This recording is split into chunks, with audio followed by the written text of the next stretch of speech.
హల్లెలూయా, హల్లెలూయా. మంచిది ప్రియమైన దేవుని బిడ్డలారా, దేవుడు మనకి ఇచ్చిన ఈ మరొక అవకాశము, ఈ శ్రమ కాలంలో ఆయన దగ్గరగా జ్ఞానం చేయడానికి, ధ్యానించుకోవడానికి ఆయన మనకి ఇచ్చిన ఈ అవకాశాన్ని బట్టి దేవునికి మహిమ కలుగును గాక. హల్లెలూయా. ప్రియులారా, మనం ఎన్ని రోజులు చెప్పండి? ఎన్ని రోజులు ఉన్నాము? 2వ రోజులో ఉన్నాము. అంటే శ్రమకాలపు గుడారంలోనికి వెళ్తూ ఉన్నాం. అంటే నిన్న బస్సు బుధవారము ఇంద్ర నిమిత్తం అయితే చేయాలో, ఎలా చేయాలో దాని గురించి రవిరోజుల్లో కొన్ని మాటలను మనకు అందించారు. కాబట్టి మొదటి దినము అయిపోయింది. 2వ దినంలో కొంచెం శ్రమకాలంలోనికి లేక శ్రమకాల గుడారంలోనికి పోవచ్చు ఉన్నాం. పిల్లలు జాగ్రత్తగా వినండి.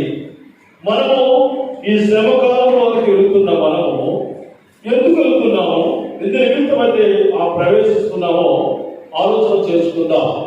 మనం దేవుడు మనకి ఇచ్చిన ఇంకొక అవకాశము ప్రార్థనలు, అలాగే 15 నిమిషాలు లేక 20 నిమిషాలు దేవుడు వాక్యమును, అలాగే 2-3 పాటలతో ఎక్కువగా దేవుడు సన్నిధిలో ఉంటూ ప్రతిరోజు ఆయనతో సహవాసము చేయడానికి దేవుడు మనకిచ్చిన గొప్ప అవకాశం. దేవుడికి స్తోత్రము కలుగును గాక. పిల్లలు జాగ్రత్తగా విందాం. ఎందుకంటే నీవు ఆయనతో ఉంటున్నప్పుడు నువ్వు ఎలా తగ్గించుకుంటూ ఉండాలి. నీ ప్రార్థనలో ఎలాంటి ప్రార్థన చేయగలుగుతున్నావు?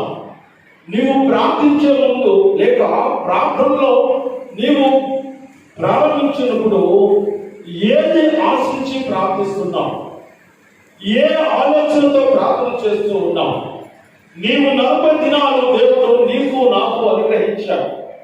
ఆ అనుగ్రహింపు ఆయన శ్రమకాలంలో లేక శ్రమ గుడారంలోకి మనను చెయ్యి పట్టి నడిపిస్తూ మొదటి దినాన్ని ఆయన తీసుకుని వెళ్తూ ఉన్నాడు. 2వ దినాలు అంటే ఆయనతో అది ఎందుకు ప్రార్థన చేస్తే, ఏ విధంగా ప్రార్థన చేస్తే మన అంశాలు లేక మన ఇబ్బందులు, మన చిక్కులు ఆయన గొప్ప విడుదల కలిగిస్తాడో కొన్ని మాటలు మీకు వివరించి నేను ముగింపులోకి వెళ్ళిపోతాను.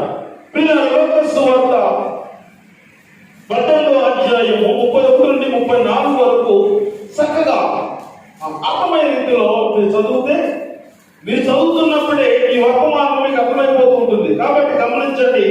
లూకాసు సువార్త 18వ అధ్యాయము 31 నుండి 34 చదువుకుందాం.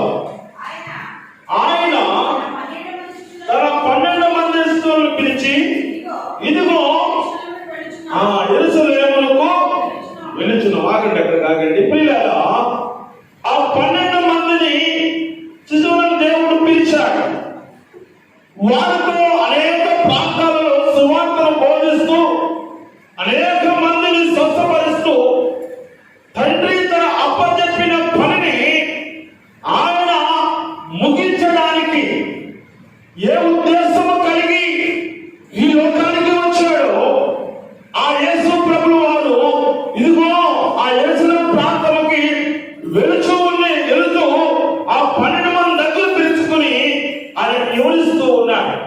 ఇదిగో ఇప్పుడు వరకు చేసిన క్షేమ వేరు, ఇప్పుడు వరకు మనం ఉంటున్న సంచరిస్తున్న విధానం వేరు. కానీ ఇదిగో మరలా నేను ఎక్కడున్నాను, యెరూషలేముకు వెళ్తున్నానని తన 12 మంది చెబుతూ చదవబడింది. మనుష్య కుమారు గురించి ప్రవక్తల చేత రాయబడిన మాటలన్నీ నెరవేర్చబడును, ఆయన అన్యజనులకు అప్పగింపబడును. వారు ఆయనను అపహసించి అవమానపరిచి ఆయన మీద ఉమ్మివేసి ఆయన కొరలతో కొట్టి చంపుదురు. 3వ దినమున ఆయన మరలా లేచునని చెప్పిను. బాగా చెప్పబడింది. ప్రభువు దేవుడు 12 మందిని కూర్చోబెట్టి చక్కగా ఈ విధముగానే ఒక ప్రాంతంలో వాళ్ళందరూ కూడుకుని జరగబోవలసిన విషయాలను ప్రభు 12 మందికి తెలియజేస్తూ ఉన్నాడు. వారు తెలియజేస్తూ ఉన్నప్పుడు వాళ్ళు చక్కగా వింటూ ఉన్నారు. ప్రభు చెబుతూ ఉంటే, యేసు ప్రభు చెబుతూ ఉంటే ఆ 12 మంది చక్కగా వింటూ ఉన్నారు.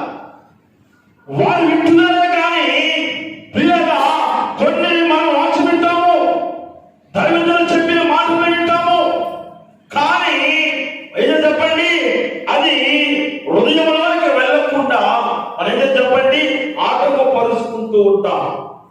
అప్పుడే దేవుడు పరిశుద్ధాత్మ దేవుడు మనందరితో మాట్లాడుతున్నప్పుడు ఆలోచనలు వేరైపోతూ ఉంటాయి.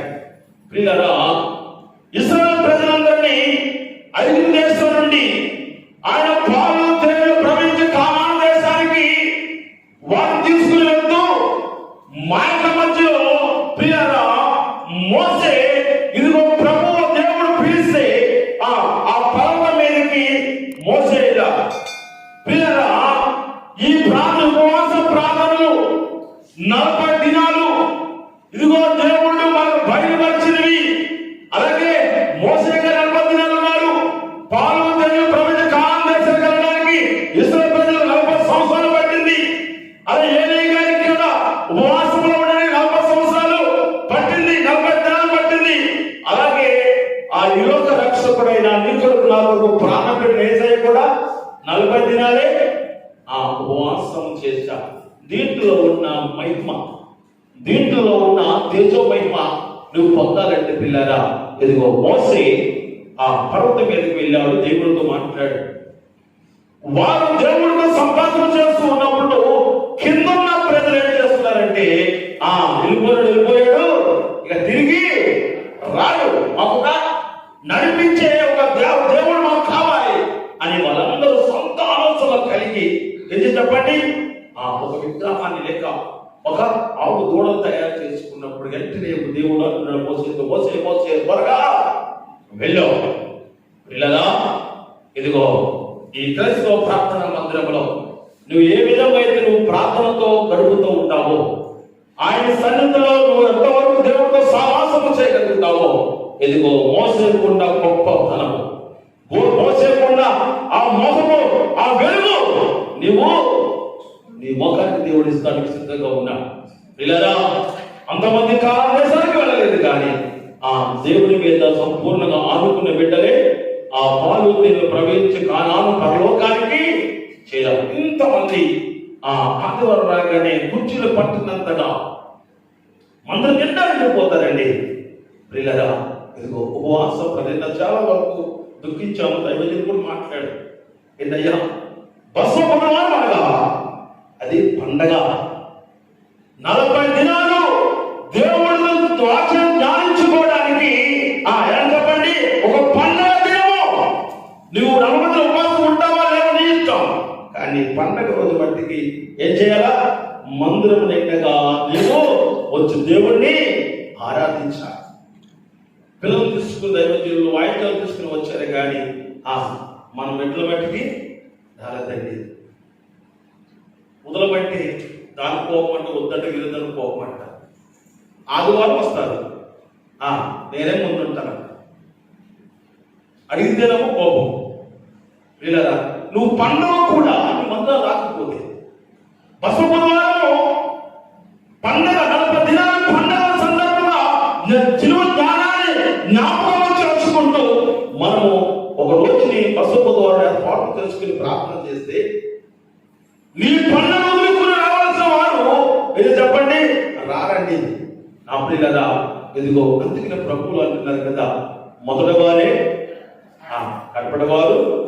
కడపడవారే నేను వస్తున్నప్పుడు ఎంతమందిని సిద్ధపడతారో వారిని నేను ఆ రాకడ మేఘం తీసుకుని పరలోకానికి. భర్తకి భార్యకు తెలియదంట, భార్య భర్తకు తెలియదంట, బిడ్డలకు 2-3 కొడుకుంటారు, వ్యవసాయం చేసుకుంటారు, 2 నాగలు కొనుక్కుంటారు, చక్కగా తిరగలు పట్టుకుంటుంటారు, కానీ ఒకరు తిరిగిన ఒకరు ఏదైనా చెప్పండి మనం అనుకుంటున్నాం కదా. లేదా ఇదిగో ఈ లోకంలో జీవిస్తున్నాము అనే ఒక ఆలోచన కలిగి ఉన్నాం, కానీ ప్రభువుతో ఎంతవరకు జీవించగలుగుతున్నామో ఆలోచన చేయండి. ఆ 12 మంది దగ్గర కూర్చోబెట్టుకుని ప్రభువులు వారు తెలియజేస్తూ ఉన్నారు, ఇదిగో నేను యెరూషలేము ప్రాంతానికి వెళ్తున్నాను, ఆ ప్రాంతం వెళ్తున్నా దాని మనిషి కుమారుడు ఎవరికప్పుడు చెప్పండి అన్ని జనులకు అప్పగించే సమయం అవుతుంది, కాబట్టి మీరు జాగ్రత్తగా ఉండండి అన్న మాటను కింద ప్రభువు వారు చెబుతుంటే వారు ఏం గ్రహించారో చూద్దాం. వారు ఈ మాటలో ఒకటైనా గ్రహింపలేదు, ఈ సంగతులు వారికి మరుగు చేయబడను కనుక ఆయన చెప్పిన సంగతులు వారికి దేవునికి మహిమ కలుగును గాక. ప్రియులారా, ఆలోచన చెయ్యండి. ప్రభుల వారితోనే తిరుగుతూ 3.5 సంవత్సరాలు దేవుడితో తిరుగుతున్న వారికే తండ్రి గారు చెప్పిన ఆత్మీయ మర్మాలు అర్థం కాలేదు అంటే, నువ్వు ఇన్ని సంవత్సరాల మందికి వస్తున్న నీవు ఏం అర్థం చేసుకుంటున్నావో మీకే అవదేస్తూ ఉన్నా. ప్రియులారా, బహు జాగ్రత్తగా గమనించాలి.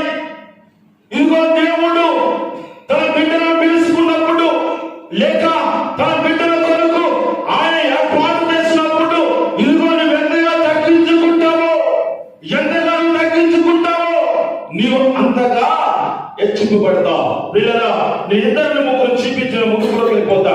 ప్రియుల దేవుని బిడ్డలారా, ఇదిగో ఆయన తగ్గింపు జీవితంలో ఉన్న వారిని ఇద్దరు మీ ముందు ఉంచాలని ఆశ కలిగి ఉన్నా. ప్రియులారా, ఎందుకంటే ప్రతిసారి వాళ్ళు జ్ఞాపకం చేసుకుంటూ ఉంటాం. వాళ్ళు మనకి మన ఇంటి బంధువులాగా, మన ఇంటి సహోదరులాగా, ఇంటి తండ్రిలాగా మనతోనే ఉంటూ ఉంటారు. మనమే వాళ్ళతో ఉంటూ ఉంటాం. అలాంటి వారి ఇదిగో తగ్గింపు జీవితం అన్ని ఇచ్చాడు దేవుడు, సమస్తము ఇచ్చాడు వారికి. కానీ ఇదిగో ప్రభు సన్నిధికి వచ్చినప్పుడు వారి జీవితాలు తగ్గింపు జీవితాలు. నా ప్రియులారా, ఆ తగ్గింపు జీవితమే వారిని హెచ్చించుకోవడానికి, హెచ్చుగా ఉండడానికి, వారి చక్కని జీవితం గడపడానికి, వారి కొరకు మనము జ్ఞాపకం చేసుకోవడం దేవుడు గొప్ప అవకాశం ఇచ్చాడు. దేవునికి మహిమ కలుగును గాక. ఆదికాండము 18:27 చూద్దాం ఒకసారి. ఆదికాండము 18:27 చూద్దాం.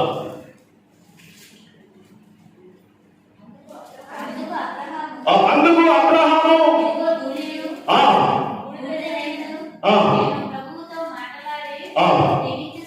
దేవునికి మహిమ కలుగును గాక. దేవుని బిడ్డలారా, ఇదిగో దేవునితో మాట్లాడుతున్నప్పుడు ప్రభువు ఆ దేశం మీద రాబోవలసిన, ప్రాంతాలు రాబోవలసిన ఆ ఉగ్రతను ఇదిగో అబ్రహాము గారికి తెలియజేస్తున్నప్పుడు ప్రభు దగ్గర ధైర్యంగా వెళ్ళటం మానేసి ఆయన నుండి తగ్గించుకుంటున్నాడు. నేను కూడదను, నా జీవితం పరిమాణ జీవితము, ఇదిగో ప్రభా నేను ఏమీ చేయలేదయ్యా, నేను చేతగా ధనలో ఉన్నాను, నేను మాట్లాడే స్థితిలో లేను, నేను నగల స్థితిలో ఉన్నాను, నా కుటుంబాన్ని నేను పోషించిన స్థితిలో ఉన్నాను, ఇదిగో నేను నా ఆరోగ్యంగా లేను, నా స్థితిగతే బాగోలేదయ్యా, యేసయ్యా నీ గొప్పదలు పోవాలి. నీ తగ్గింపు జీవితము, నీ స్థితిగతులు ఆయన పాదాల యొద్దకు మొరపెట్టుకుంటే బిడ్డ, ఎదుగో దేవుడు నీతో మాట్లాడిన సిద్ధంగా ఉన్నాడు. నా ప్రియమైన దేవుని బిడ్డలారా, నీ తగ్గింపు జీవితమే నువ్వు ఎప్పుడైతే ఇదిగో ఆ తగ్గింపు జీవితం నీలో ఉంటుందో, నా ప్రియమైన దేవుని బిడ్డలారా, ఇదిగో కొత్త ఆత్మీయ మర్మాలతో దేవుడు మిమ్మల్ని తాకాలనుకుంటున్నాడు, మీ హృదయాలను నింపాలనుకుంటున్నాడు. ప్రియులారా, అబ్రహాము జీవితంలో తగ్గింపు జీవితమే ఉంది కనుక విశ్వాసులకైనా దేవునికి మహిమ కలుగును గాక. యోబు గ్రంథము 30:19 చదువుకుందాం ఒకసారి. ఆయన కూడా ఏం చేస్తాడు చూద్దాం. అమ్మా, ఆయన బొక్కలకు తోచెను, ధూళిలో బూడిదై ఉన్నానని కూడా యోబు గారు కూడా. ప్రియులారా, ఇదిగో ప్రభుతో మాట్లాడుతున్నప్పుడు ఈ 40 దినాలు ఉపవాసం కలిగి ఉన్న నీవు, లేక ఇదిగో ఏ స్థితిలో అయితే ఉపవాసం ఉండి ఎలాంటి స్థితిలో దేవుడు సన్నిధికి వచ్చావో, నీ జీవితంలో ప్రతిదీ తగ్గింపు జీవితము నీకు అవసరం. ప్రియమైన దేవుని బిడ్డలారా, నువ్వు ఎంతగా తగ్గించుకుంటావో నా ప్రభు నిన్ను అంతగా హెచ్చిస్తూ ఉంటాడు. మనము ఎలాంటి రక్తము చేత, ఎవరి రక్తము చేత, ఎలాంటి అమూల్యమైన రక్తము చేత నువ్వు కలగబడ్డావో ఒక్కసారి జ్ఞాపకం చేసుకో. ఆయన తన బిడ్డలు పన్నెండు మంది చెప్పినప్పటికీ, వారు గ్రహించే స్థితిలో ఉన్నప్పటికీ, ఇదిగో ప్రభు 2000 సంవత్సరాల క్రితమే ఆయన నీ కొరకు నా కొరకు ప్రాణం పెట్టి, నీ కొరకు నా కొరకు రక్తము చిందించి, ఇదిగో అనేకమైన ఈ గుడ్లు, అనేకమైన ఈ పసుపు ద్వారాలు, ఈ 12 రోజులు 40 దినాలు ఉపవాస దినాలు నువ్వు జరిగించుకుంటూనే ఉన్నావు. కానీ ప్రియులారా, నీ ముఖములో వెలుగు లేదు, నీ కుటుంబంలో వెలుగు లేదు, నీ నడకలో వెలుగు లేదు. ఆ ప్రియమైన దేవుని బిడ్డ, జాగ్రత్త. ఎలాంటి రక్తము చేతలు కడగబడ్డావో ఒక్కసారి జ్ఞాపకం చేస్తా. ఎలాంటి విలువైన రక్తము చేతలు కడగబడ్డావో ఒక్కసారి గమనించుకో. ప్రియమైన దేవుని బిడ్డలారా, ఈ 40 దినాలలో గొప్ప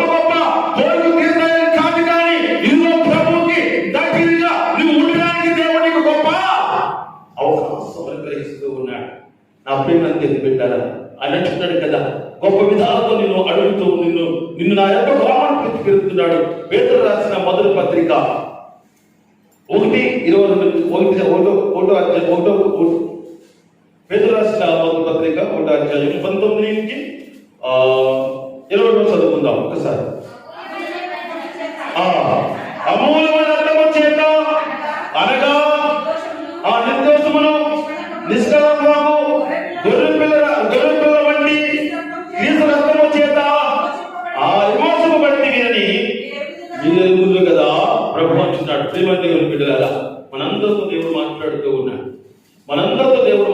ఉన్నాడు. నువ్వు రక్షణ పొందబట్టి, నీవు రక్షింపబడ్డావు అంటే పిల్లరా, నీ కొరకు ఖర్చు పడిన ఆయన విలువైన అమూల్యమైన రక్తము చేత నిష్కలంకమైన గొర్రె పిల్ల రక్తము చేత నువ్వు ఏం చేయబడ్డావండి? కడగబడ్డావు. పిల్లరా, నువ్వు ఎంతగా కడగబడ్డావో ఒకసారి ఆలోచన చేసుకో. అలాంటి ఇలాంటి జీవితాలు కాదండి ఈ మారు మనసు రక్షణ పొందిన బ్రతుకులు. ఏదో రక్షణ పొందేశాము, ఏదో ఆదివారం వెళ్తున్నాము, ఏదో శుభ్రం వెళ్తున్నాము, నా జీవితం అయిపోయిందంటే కుదరదండి. నా ప్రేమ దేవుడితో నిత్యము సావాసం చేస్తూ ఉండాలి. నిత్యము సావాసం చేస్తూ ఉండాలి. ఇలా టీవీలో ఎక్కడికి వస్తుంటారు, ఏమా మస్తు గంతులేస్తున్నాం ఏ కాలేజీ అంటే మమ్మీ అనే ఒక ఆమె ఒక పాప కొనుక్కుంటూ వస్తుంది. ఏడాది వస్తామంటే ఈ సబ్బు రేపు ఆదివారం కూడా దైవజనం మేము ప్రారంభం చేస్తా అంటారు. అయ్యా మనం అందరూ ప్రార్థన అడుగుతాయండి, మాకైతే తెలియదండి. మేము వాట్సాప్లో పెడుతున్నాము, గ్రూపుల్లో పెడుతున్నాము, ప్రతి రోజు మందిరంలో ప్రార్థన నడుస్తున్నాయని చెప్పినా వాళ్ళు అడిగే సంపాదన ఎలా ఉంటుంది, బాత్రూమ్ చూడండి ఎలా ఉంటారు. అయితే మాకు తెలియదండి మందిరంలో ఉపవాస ప్రార్థన పెడుతున్నామని. నా ప్రియమైన దగ్గర పెట్టారు. ఇది లోకంలో కలిసిపోయి నువ్వు మారు మనసు పొంది రక్షింపబడి దేవుడి రక్తము చేత, అమ్మవారి రక్తము చేత, దేవుడు నీ కొరకు కాచబడిన రక్తము చేత నువ్వు కలవని కూడా నీవు లోకంలో కలిసిపోయి నిందాలు చెప్పండి దేవుడి మీద నింద వేయడానికి నేను ప్రయత్నం చేస్తూ ఉన్నాం. ప్రియమైన దేవుని బిడ్డలారా, బహు జాగ్రత్తగా మీరు గమనించాలి. ఎందుకంటే నేను ముగిపోగలుగుతూ ఉన్నాను. మన ప్రార్థన ఎలా ఉండాలి? మనం చేసే ప్రార్థన నీవు ఇదిగో ఎలా తగ్గించుకున్నారో ఏపురాలను అబ్రహాము గారు, అలాగే ప్రియులారా ఇదిగో ఆయన రక్తం ఎలాంటి పవిత్రమైన రక్తంలో కనబడ్డావు నువ్వు గ్రహించగలిగి నువ్వు చేసే ప్రార్థన ఎలా ఉండాలో చూద్దాం. మార్కు సువార్త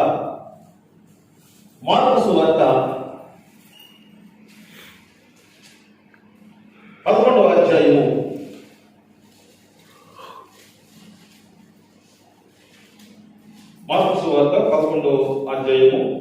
24వ వచనం చదవమ్మా. అందుచేత ఆ ప్రార్థన చేస్తున్నప్పుడు నువ్వు అడుగుచున్నవని పొంది ఉన్నావని ఏం చేయాలి మనం? నా ప్రియమైన నువ్వు నమ్మే దేవుడు గొప్పవాడు. ఆనాడు వాళ్ళు ప్రార్థన చేస్తున్నప్పుడు అన్ని నమ్మి ఉన్నారు, నేను పొంది ఉన్నాము, మాకు దేవుడు కలగజేస్తూ ఉన్నాడు, మాకు వచ్చేస్తాయి అని వారు ఆనాడు నమ్మి ఉన్నారు. కనుకనే ఆ యోగు గారు ఉన్నత ఆశీర్వాదాలు పొందారు.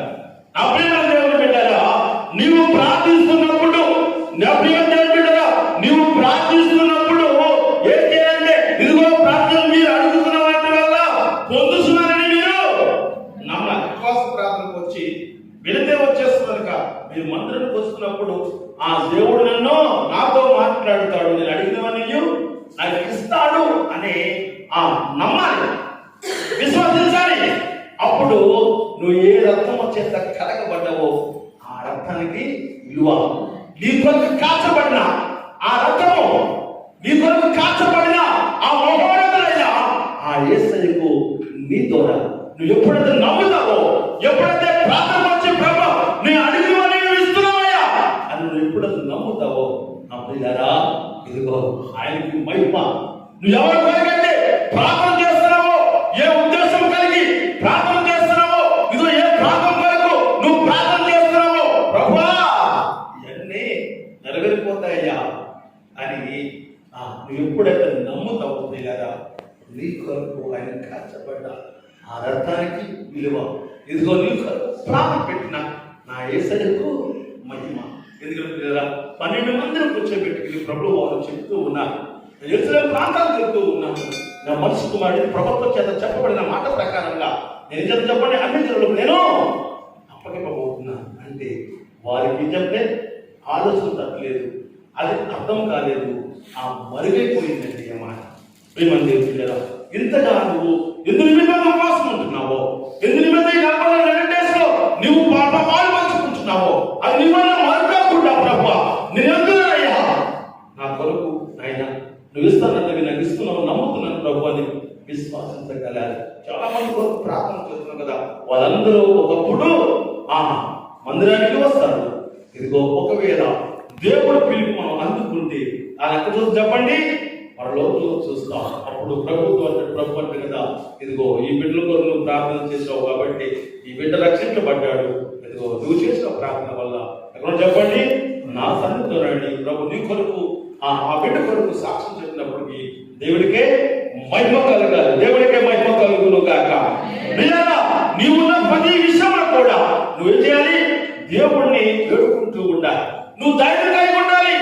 నీ ధైర్యం ఎలా ఉండాలంటే నాకుగా గొప్ప మహోన్నతుడు నాకు ఉన్నాడు, ఆయన నాతో మాట్లాడుతూ ఉంటాడు, నాకు అది ఉన్నది కనుక నాకేమీ భయం లేదు.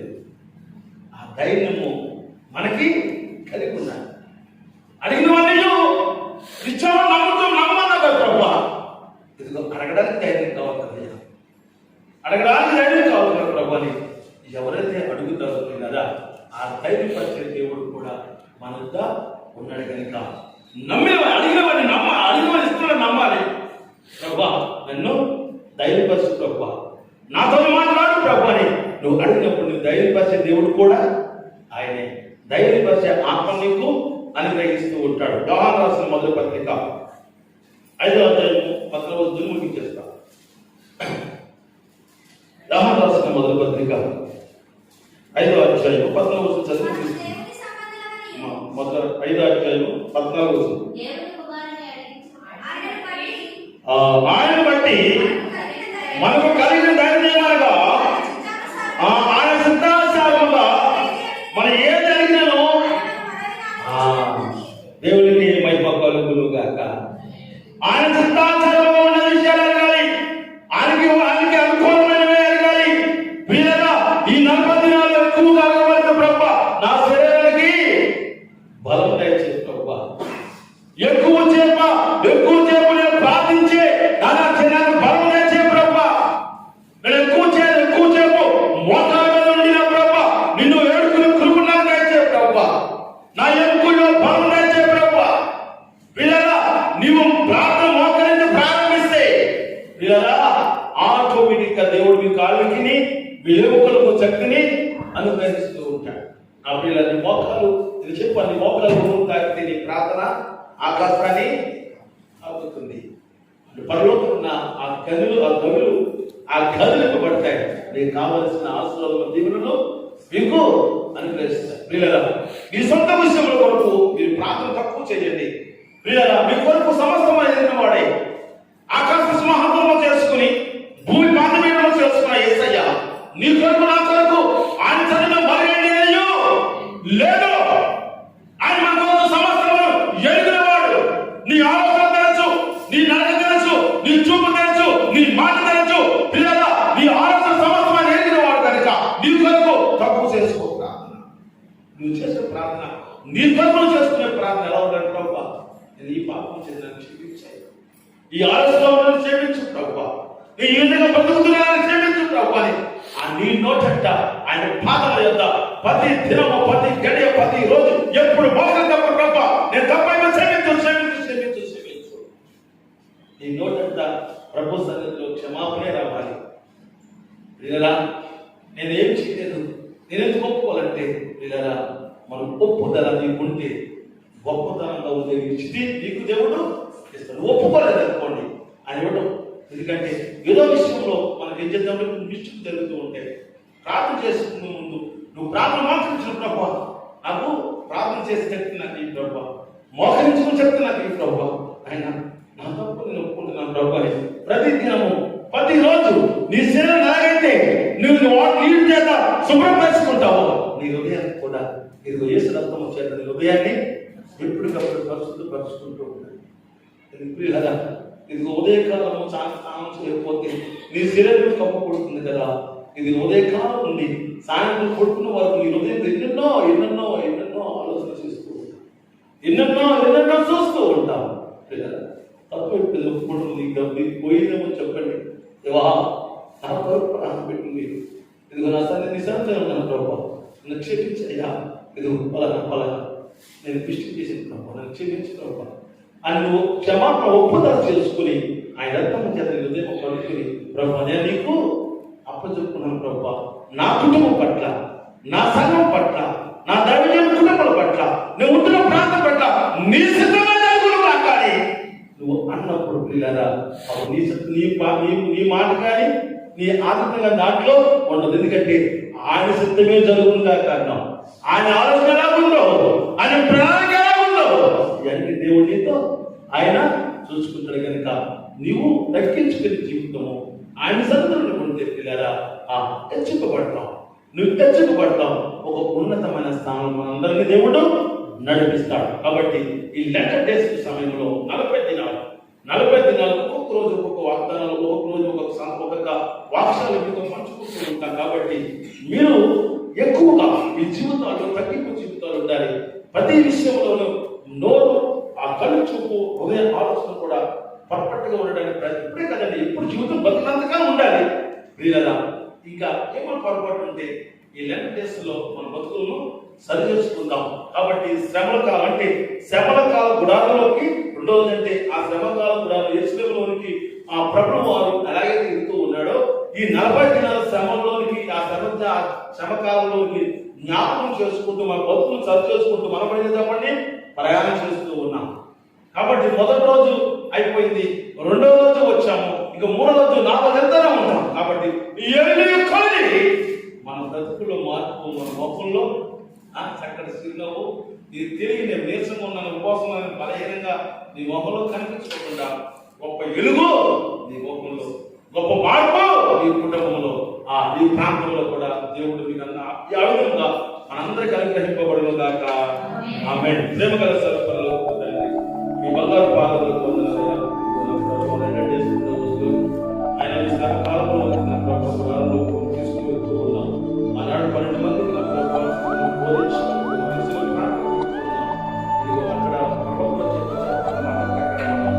నేను అన్ని